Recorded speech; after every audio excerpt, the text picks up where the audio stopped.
Hello and welcome to Daily Hope. My name is Ryan Pfeiffer, Associate Pastor, and our reading this morning comes from Acts chapter 15. But to give you a little context, I want to remind you that the early church is rapidly growing and more people are joining the Jesus movement. In particular, Gentiles are coming to faith through Paul and Barnabas's missionary activity. Now, as the early church was obedient to what Christ commissioned them to do, which was reach the world with the love and the truth of the gospel, it created growing pains for the early church, and they had sharp conflicts that threatened to tear the community apart. But we're going to watch in this passage, Acts 15, how grace came and saved the day and enabled the early church to reconcile and to move forward in being the light of God's presence in the world. The first conflict I want to look at is in verse 1 of Acts 15, and it reads this: certain people came down from Judea to Antioch and were teaching the believers, unless you're circumcised according to the custom taught by Moses, you cannot be saved. Now, this brought Paul and Barnabas into sharp dispute and debate with them. Now, this was a really difficult issue because circumcision goes way back in Jewish history. You can see this in Genesis 17 when God is speaking to Abraham. My covenant in your flesh is to be an everlasting covenant. Any uncircumcised male who has not been circumcised in the flesh will be cut off from his people. He has broken my covenant. Two difficult issues from this verse. One, God says it's an everlasting covenant.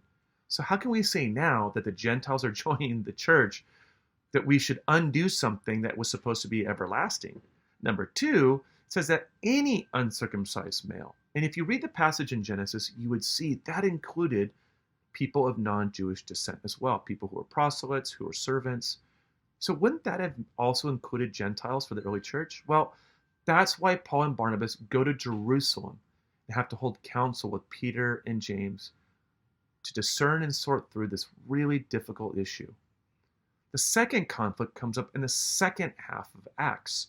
Now the conflict is between Paul and Barnabas themselves. And as they are reaching out to strengthen the churches and reach more people, they have conflict. Listen to the conflict, and it comes up in verse 39. It says that they had such a sharp disagreement that they parted company. Now, what was that disagreement about? Luke elaborates in verse 38. Paul did not think it wise to take John Mark with them because he had deserted them in Pamphylia and had not continued with them in the work. Now, Barnabas wants to give John Mark, his cousin, a second chance. But Paul doesn't want to take the risk and finds him unreliable. And so they part ways. But this is where grace comes and saves the day for the early church. And grace needs to save the day in our church, in our lives, and in our relationships today. The first resolution comes with the circumcision. And we see that in verse 19 when James stands up, and listen to what James says about the tension around circumcision. He says, "It is my judgment, therefore, that we should not make it difficult for the Gentiles who are turning to God." Right there. Isn't that amazing? What's the lesson here about grace? Grace guards us from becoming a holy huddle.